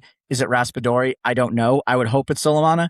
And then Krstovic and Scamacca, you're going to get production from one of them. We saw that last year. Like when Scamacca wasn't playing well, Krstovic played well. And you can just rotate them. They play the exact same way. They're going to bang in goals. And Sarri's going to have this team well drilled. Like he has never not had a good team. Like they always play good ball. And this is one of the best teams he's ever had. And I think beyond that, every time he's picked up a team, he has elevated the midfield players to another level. And I would fully expect him to do that again with this team. And then behind all of that, they have Carnesecchi, who's a top 3 goalie. Yeah, I was just going to say, we hadn't talked about Carnesecchi. He's the best goalie in the league. I think it's Svilar still. I would put Karnaseki 2 behind Svilar. Definitely last year, number 2. I also don't think that this team's done in the transfer market. I'd be surprised if they've done that, if they're done with their business for the summer. I think they can be done. If they wanted to get anything, I'm saying they could be done, but I don't think they are. I think they should. If anything, they need another midfielder. I was going to say, they really want Ricci. But I think this team's going to be great. I think at worst, this team is back in Europe in some capacity next year. I don't really see them getting any worse. That's the other thing. I mean, they have 3 games a week, but they're playing the Conference League, so they're going to have they're basically going to have warm-up matches. Bro, they're going to win. They're going to win the season. They're going to win the Conference League. They might win the Coppa Italia too. It's trouble. Trouble's on the table. Yeah. No, not. They're not going to win the league. All right. I've got. I think Milan I'm up 4th, dude. Yeah, you can go. So why am I talking? Why I have Milan at 4? Am I saying 3? No, you can talk Milan at 4 because Logan still needs to talk Napoli at 4 too. I have Milan at 4 for a couple different reasons. I don't know too much. I'm going to be fully honest about the manager. I know he plays a very attacking style of play, so it's going to look a lot different than what Milan looked last year. But I think that even though Amorim had started the market a little bit late, requesting 5 to 6 players now and telling Leao you're done and Nkunku you got to find a new team, that's a little bit late.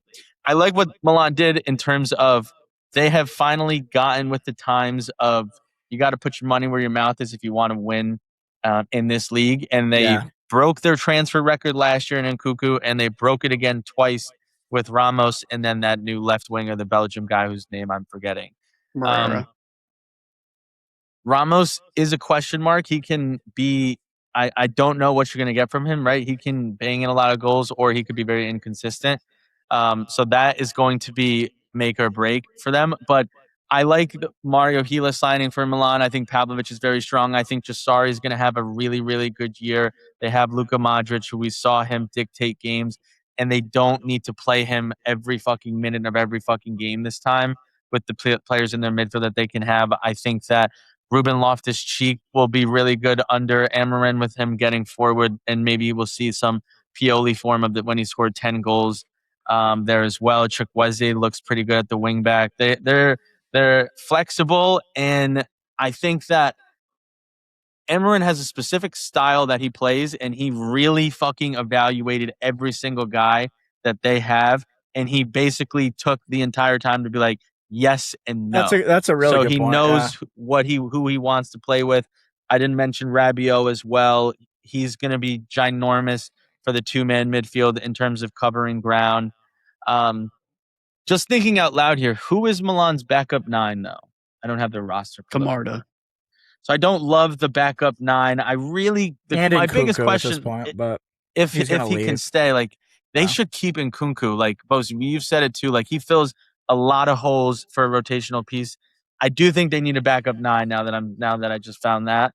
But I like them a lot. I think they're going to be scrappy. I think they're going to be exciting, and I think because of Serie A is kind of changing in a more attacking style of play, I think that's going to help Milan because they're going to want to be on the attack and they're going to want to score goals, but not necessarily possess it because Ruben plays a more counterattacking style of football, which fits this team very well. So he wants to score, but they don't always have the ball. So it fits the team very well. It's an attacking style of play, which I think the league is shifting towards. And I do think that it will help being in the Europa League rather than the Champions League. So the games in the middle of the week, whereas you're still playing in the middle of the week, it's not going to be as taxing as if you're going up against a Chelsea, or Chelsea didn't even make European, like a very good Premier League team or La Liga or so on and so forth. I guess I got to cover Napoli. Yeah, you do. I hate to say it, but I think Allegri learns his mistake, and he finally makes the Champions League this year. I don't think that he makes it in flashy fashion. I don't think it looks all that much different than last year. We should have been in the Champions League, but that guy's an idiot, but he's going to figure it out. I think the roster is slightly better equipped to be an Allegri team. I think they have better true nines. I think that their center backs are bolstered, especially with the Badiashile signing. They got 2 very good goalkeepers that they're going to rotate through. Their midfield is very strong and has a ton of players that they can just continue to rotate. I'm talking McTominay, I'm talking KDB, I'm talking Billy Gilmore. Although he got hurt pretty recently, I'm not sure when he's going to be back. Labaka, even though he's old, he's going to have that rotation factor, and Zambo Anguissa is a dog. Where I do have my concerns with this team and where I think that they're going to struggle is with the wingbacks. I think Di Lorenzo's very old. I think they lost Gutierrez. They still have Spinazzola, but he's pretty old. So I'm not sure that they have a lot of legs on the wingbacks, but for the rest of the roster, I think it's well equipped to be an Allegri type squad. I think that he learned his lesson to not take their foot totally off the gas towards the end of the season last year, and I think Napoli squeeze in a top 4 finish. All right. Motts, who's your 3? Roma. Yep, figured. I've got Juve. Do you want to talk Roma? And yeah, I can kind of leave Juve to you. I'll talk about them really briefly, but obviously you're going to have them at 1 or 2. So I'll talk quickly on them after you talk Roma here a little bit. Okay. Why I have Roma at 3. They finished in 3rd last season, and they really didn't lose a whole lot in terms of players. If anybody that really played, I mean, they lost Dovbyk, but they didn't really get anything out of him. And Baldanzi they loaned him in the winter window, I believe, or they just didn't have him last season. They extended it though. But I'm saying they didn't lose anybody. Like Baldanzi, where he was already gone. Yeah. Yeah, exactly. And then they were added in Molina. They added another center back who's Greek, who has an insane name that I'm not even going to try to pronounce. And then they added, they already had him on loan as Gallardi. But so this has always been a 2-year project with Gasperini, in my opinion. Yes, Milan dragged this team to great lengths last year, and I don't know if he finds that form that consistently again. I believe everybody else gets better in this system now that it is year 2. I think that's fair. Kone had a fantastic year 2 years ago. He didn't play amazing last season. He had a great World Cup. I think he finds his form this season. I think Gasperini found a little bit of gold that was sitting in his back pocket the whole time that he just refused to go to in Pasili. I think he's going to take the next step this year. Castro just getting more depth at striker, and Castro I think can play behind Milan, or Milan can play behind Castro as well. They can play together. You extended Dybala, who he is a pro in this league. He knows this league. He's going to perform. Let's see if they can hold on to Soulé, because he had a great start to his season. Then he got injured and he kind of faded away. But if you can get a consistent Soulé from start to finish, that's massive. And then the wingback play, what Gasperini can just get out of his wingbacks, and that Molina signing is super underrated. Him and Wesley, both you said it, are going to be the best 2 wingbacks in pairing in the league. I think Gasperini is going to get a whole lot out of them. Over DeMarco and Jed Spence? Yeah, yes. I think so. Yes. And then I think Ndika finds his old form again. You're talking about a guy 2 seasons ago that did not miss a minute. He was, in my opinion, I think he was in our team of the season 2 years ago. He was. I was just going to say, could have been a defender of the league. And then they have the best goalkeeper in the league as well. And it's just, like I said, it's the 2nd year in this system, which Gasperini's system is very demanding. It's very taxing, and it takes a little bit of a learning curve. I think this is the year where it really clicks. They find that gear. They did find it at the end as well with Milan and in that transfer window. So now it just really clicks. All right, I'll be quick on Juve here at 3. I believe in Luciano Spalletti, and that's ultimately why I have them here. He is a great coach. He's going to get a lot out of this team. The defense situation is all of a sudden insanely good with the signing of Lukumi. So now you have Lukumi, Bremer, Lloyd Kelly, who I thought was actually one of the best defenders in the league last year, and that's not like a joke. Then they have Pierre Kalulu, and then they added Zeki Celik for free, which is a great signing because he can play as a right center back in a 3, he can play a wing back, and he can play right back. So you're fully covered, and you have 2 lines of great defending. Moving into the midfield now, I think this was always going to be a big question, and in the preseason year, we've seen Douglas Luiz all of a sudden become really important in this team, And that shouldn't be all that of a surprise because Spalletti always elevates one of the midfielders and he creates a midfielder. And this could be that like creative piece in the midfield that Juve have probably been missing for like 4 years at least. And then I think up front, which this is what doesn't get them across the line for me because I think Randall Colomani's really good. I think Kenan Yildiz is really good. I think Contrasao is okay. And then I don't know what Albegovic is going to be. I don't really know if we're ever going to see a good Zagrova. I don't know how good Boga is going to be. And I think there is a ceiling on the number of goals they're going to score. I think that getting Colomani makes Yildiz a lot better because now Yildiz has somebody he can actually play with.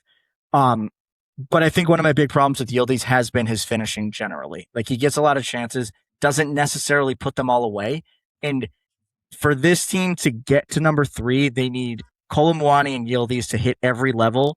And then if they want to get any higher than this, they need somebody else to ball the fuck out this year. And I don't know if they have that guy. And I think they're 1 year away from actually making a run at the scudetto. Like they could do it this year. I just don't think they're quite there. 1 more year under the belt plus maybe one more signing, then I think they're going to be right there in the mix. But this defense is I don't think this defense is only Serie A good. Like this is European football. These are Titan. This is a Titan defense now. Like you can play anybody with that defense. I think it's that good. That's hilarious. I agree. And I'll piggyback it because I'm obviously 2 and we'll get me speaking Juventus out of the way. I have agree Juve with at 2 or at 1? Yeah, I have Juve at 2. I have a lot of agreements with you. I really believe in Luciano Spalletti. What I will say really quick to counter you is Juventus last season, Dusan barely played, got no production out of Jonathan David. And we scored in the league 61 goals, which was the 3rd highest in the league. And now we have Randall Colomani. We've added Yildiz. We've got Karim Alabegovic, who I'm going to tell you right now will win Rising Star of the season. He's going to ball out. You guys are both going to be like, wow, this was an insane signing by Juve. I cannot believe they got him for $30 million. But then you pair that with what Douglas Luiz, what Spalletti can get out of Douglas Luiz and what he has been getting out of him in the preseason. And also Locatelli now. So you have 2 ball progressing midfielders in Douglas Luiz and Locatelli. And then the Lukumi signing is now a ball progressing defender, which we did not have at all last season. So Locatelli had to continue to drop back in between the center backs and progressive play. Lukumi can now take that. We saw what Spalletti was able to do with a player like that in Kim under Napoli, which is why Spalletti pushed so hard to get Lukumi because Bremer is not a very ball progressing player and they complement each other perfectly. And then I'll just add one other part here because I don't want to be too long. And Logan touched on it. Juventus finished 2 points out of 4th place, 4 out of 3rd, and they let a goal in on 18 different times on the first shot of the game. So automatically you're playing down 1-0 on 18 games. And they drew 12 and they lost 7. So basically every game that they couldn't come from behind. Now, I don't love Vicario. He was the 5th option Juventus were trying to get for goalkeeper. At the end of the day, he is a good shot stopper. Just get in front of the ball. Di Gregorio couldn't even do that last season. So now we have an actual shot stopper paired with a much stronger defense, including the second line. Like Gatti is the second center back. Kelly can be left back or the second left center back. And then to your point, Shelik. So the defense got way better along with the goalkeeper. And we already had a plus 27 goal differential, which scanning really quick was the 4th best. So you've added players to the attack in Colomani, and Alabegovic, and then you've added stronger defenders along with the better goalkeeper. It's only going to lead to more goals scored and less goals conceded, allowing them to win more games and climb up the table. Because at the end of the day, Paisanos, soccer is simple. You keep them from scoring, you score goals, you win games, you climb up the table, you win a trophy. We're not going to do that this year. Maybe the Europa League, but we'll come in second. Maybe the Coppa Italia.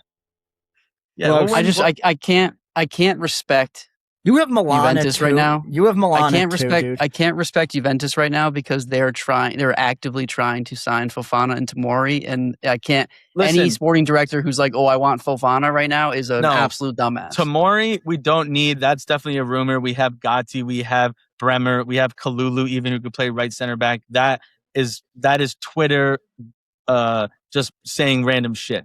Fofana, though, although he was terrible on Milan, you were taking a dump, and me and Bose were talking about this. Douglas Luiz, in order to get the best out of Douglas Luiz, you need 2 runners next to him. Fofana doesn't run. He doesn't do anything. Fofana runs. He gives the ball to the team. Yeah, but he runs. Fofana covers blades of grass. And you put him in a Thuram next to Douglas Luiz or him in a McKennie next to a Douglas Luiz. Douglas Luiz will thrive. You should know that, considering he was at Aston Villa. He was the best when he had runners next to him, and he can do whatever he wanted to do on the pitch. I like Douglas Luiz. Last thing, and I know I said I don't want to talk too long, and I just keep going. Douglas Luiz is nasty. Like, if we get a fully, like, everything out of Douglas Luiz, he could be the best midfielder in the league at bare minimum top 3. Bro, you got to get off the so you're saying bare minimum Douglas Luiz top 3. If we get everything out, if we get everything out of him that he is capable of.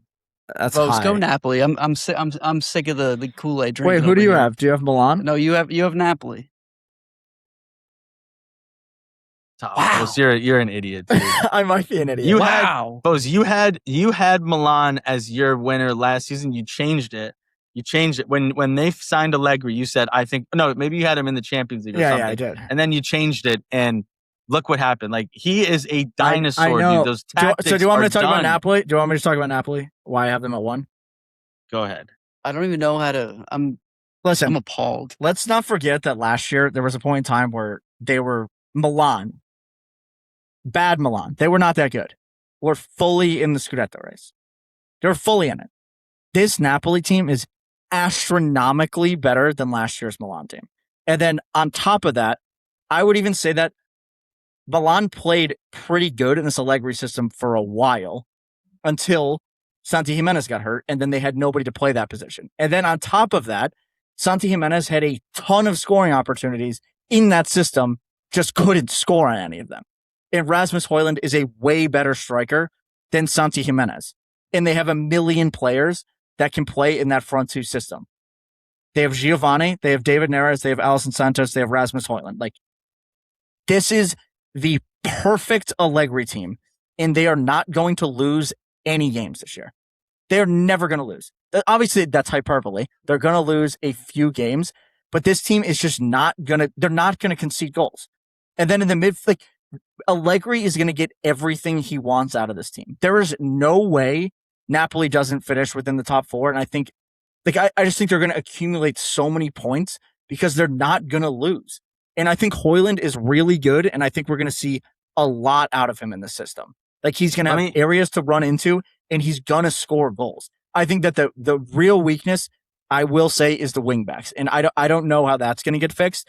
But I think the defense is going to be great. I think De Bruyne's going to be great. McTominay, Labaka, Anguissa, he's going to get everything out of this team. And let's not forget, this team came in 2nd place last year without anybody. Everybody was hurt, and they came in 2nd place. Antonio Conte is a different type of manager when it comes to the Serie A. Here's my question to you. Who's the starting midfielder for this team? McTominay, De Bruyne, Labaka, probably. De Bruyne is going to be playing as a center defensive mid. McTominay can play that runner role that the Rabiot does, but he's going to handcuff De Bruyne. That's who I believe the starting 3 will be, but it's going to be the same exact predicament and problem that Conte really couldn't fix, and it's, how do I fit all these guys in the midfield? Yeah, but you could say the same thing that he handcuffed Modric last year. Modric was arguably the best midfielder in the league. He did. How did he handcuff Modric last year? He moved Modric from being a creative number. Modric came to AC Milan. Correct. After having a conversation with Max Allegri saying, if I come here, I want to play in the regista role in front of the 2 center backs. That's where he requested to play. I understand that. I understand that, but He still, didn't like, handcuff why him. can't De Bruyne play there? I think in this Allegri system, De Bruyne's better off playing as a second striker. No, because he needs to I agree with that take. No, you need to counter. Because you got to get they're De Bruyne gonna up be the field. so isolated. I get De think Bruyne you up the guys field. are drastically overlooking this team and like how good they are. Like I think No, I think you're drastically overlooking. You think, Allegri. and I made this point because I knew that you were gonna have Napoli high, and you think that this is 2018 because I don't disagree with you that this is one of the best midfielders, midfield pairing Allegri has had since his time at Juve.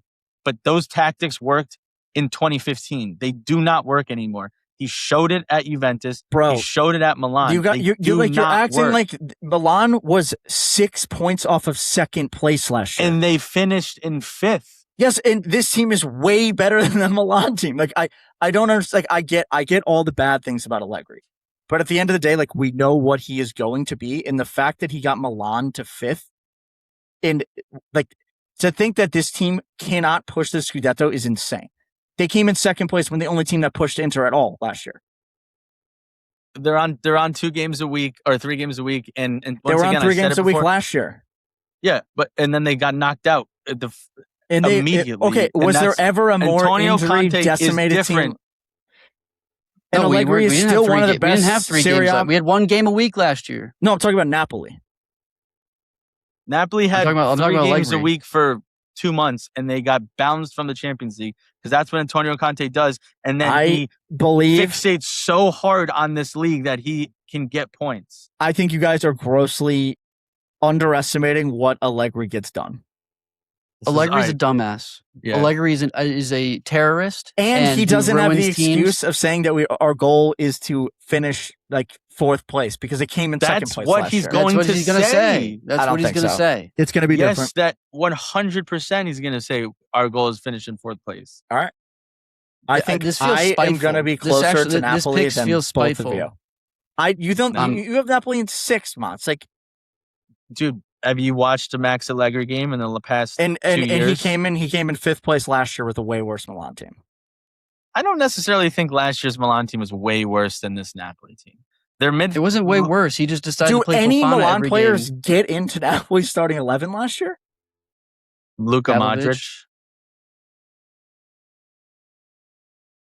Probably Luka Modric.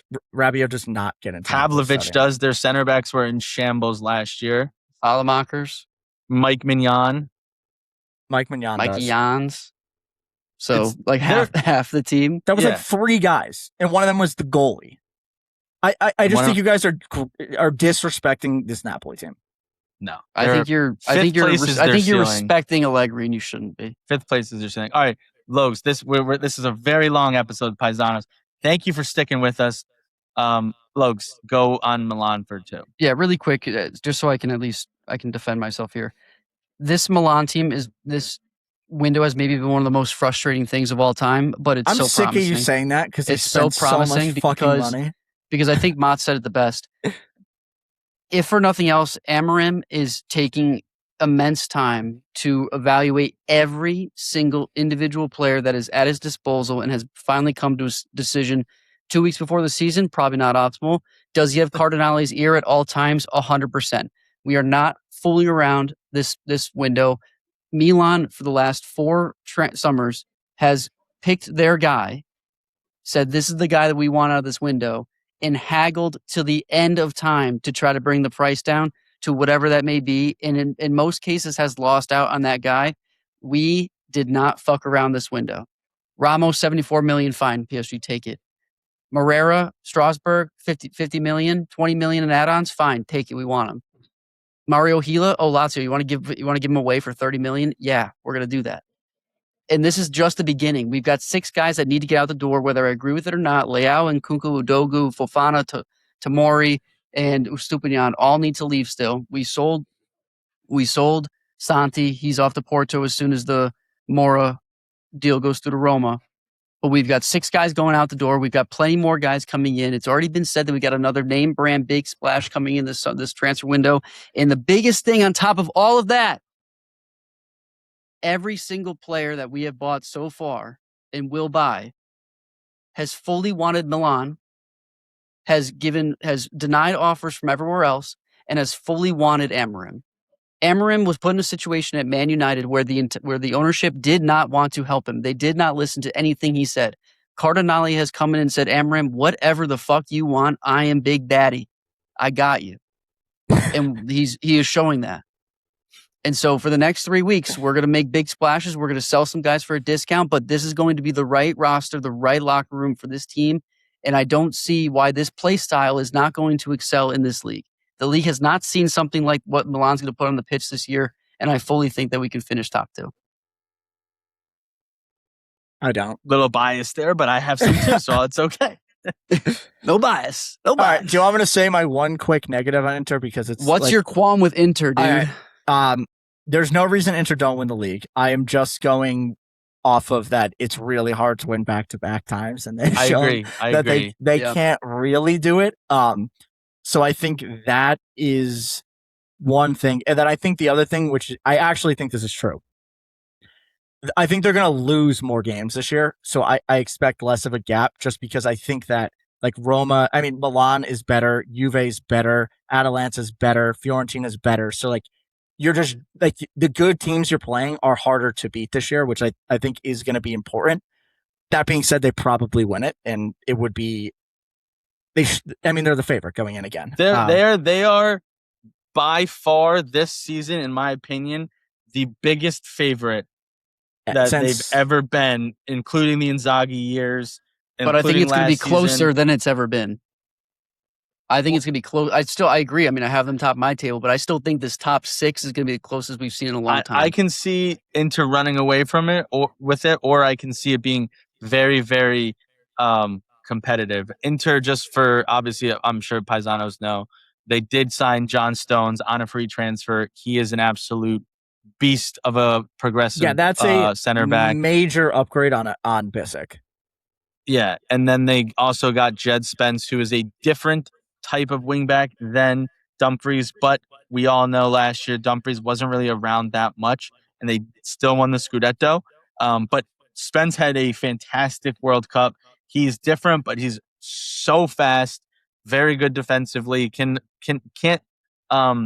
give as much offensively, but was still a very good signing. Will be a good player.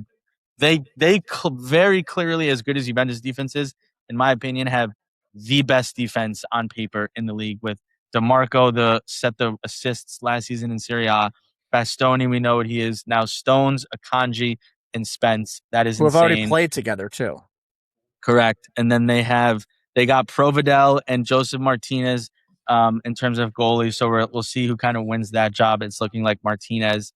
And then they added, who was the midfielder? I'm forgetting his name.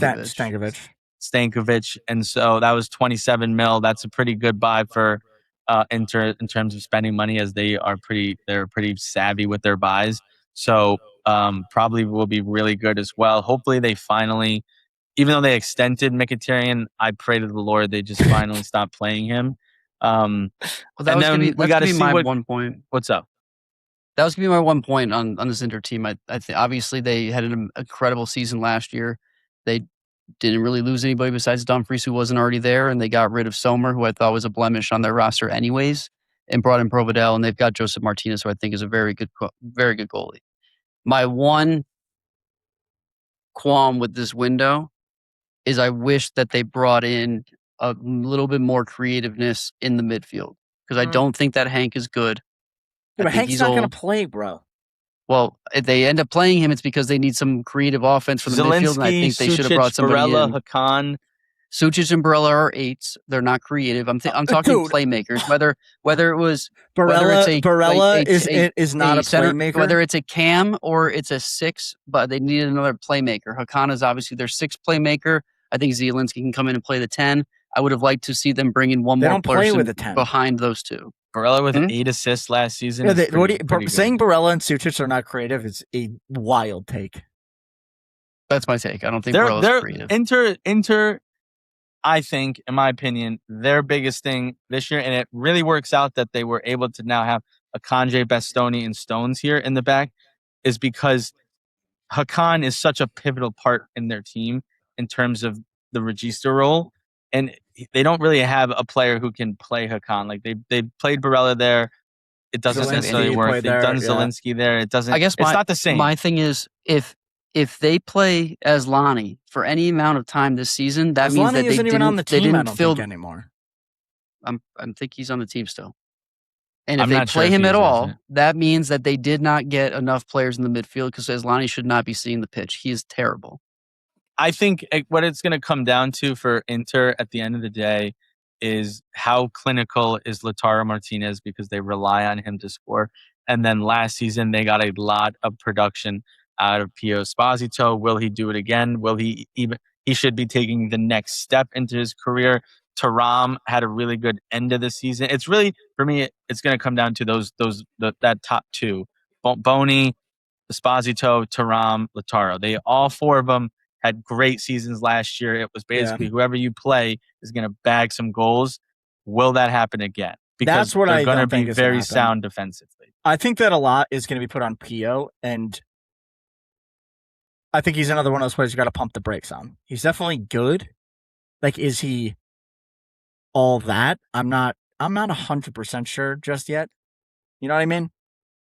Well, listen, he's a disgusting target, man. But it's also, there's not going to be too much pressure on him because he's still number 3 in my opinion. He's still behind Thuram and Lautaro Martinez. So you want him to take the next step, but he's not. It's the pressure to have all four of those guys play their worst day at the same time is very highly unlikely. Is such low probability. Yeah.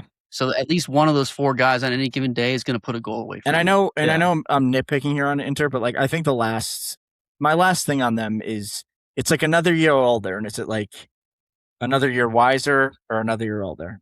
Could be either. Yeah, Barella was not very good last year. Is he going to get better? He was not really good last year. At some point, Hakan is going to need to slow down. Like Zielinski's old, and I don't know what's going to happen. And also, there's no way DeMarco has the same output. That's the other piece of this. It's just not possible. Yeah, 17 assists and 17 goals. But I forgot what I was going to say about Inter. They're probably going to win the league. They definitely, and I know this is a Serie A prediction, they need to do better in the Champions League. That is a must. Like, for me, that's a big make or break on Kivu. Like, if you're getting knocked out by Bodo Glimt in the round of 16, but you win the Scudetto, I don't think that's a success. Yes, it's a successful season because you won the Scudetto, but they didn't improve at all on last season. Like, they need to go much further in the Champions League. That could potentially hurt them in the league because they focus more on the Champions League. So time will tell there, but they, at the very least, need to be making a quarterfinal with this team. And that's a wrap. Unreal. Napoli win the league. That is a wrap. 2027. Love that we have all different top fours. Last year I think it was a little bit of overlap at the top, but this year, who's going to win it? Only time will tell. Who's going back to Champions League? Time will tell. But a phenomenal campaign ahead for us. Just reading back top fours. Motts got Inter, Juventus, Roma, Milan, Vos, Napoli taking the Scudetto. Inter in second, Juventus, Atalanta rounding out top four, and yours truly with Inter at the top, Milan in second, Atalanta third, Napoli in fourth. Bro, Milan in second is crazy. Paisans, tell us what you think. What were the crazy takes? What are your crazy takes? You know where to find us on all the socials, on X, Instagram, YouTube, and TikTok at Cultural Culture FC, and on all your favorite streaming sites, Spotify and Apple Pods. We will have this posted shortly. We cannot wait to hear from you. It's going to be a phenomenal season. Cannot wait. Motts, for the last time in the summer, last week without Serie A weekends, until the international break. I'm pumped, dude. It's crazy. The wait is finally over. We have Serie A soccer. I finally have Juventus soccer this weekend. I'm so excited. Paisans, if you're still with us, this might have been our longest episode ever. We thank you if you're still with us. I know Logue's already said it, but please like, comment, and subscribe if you're still with us. We appreciate you. We love you. Tell us you finished the episode. Do you agree? Do you disagree? Everything. Leave a comment. Tell a friend to tell a friend. And at the end, do not be a gagoose. In Forza, Calcio.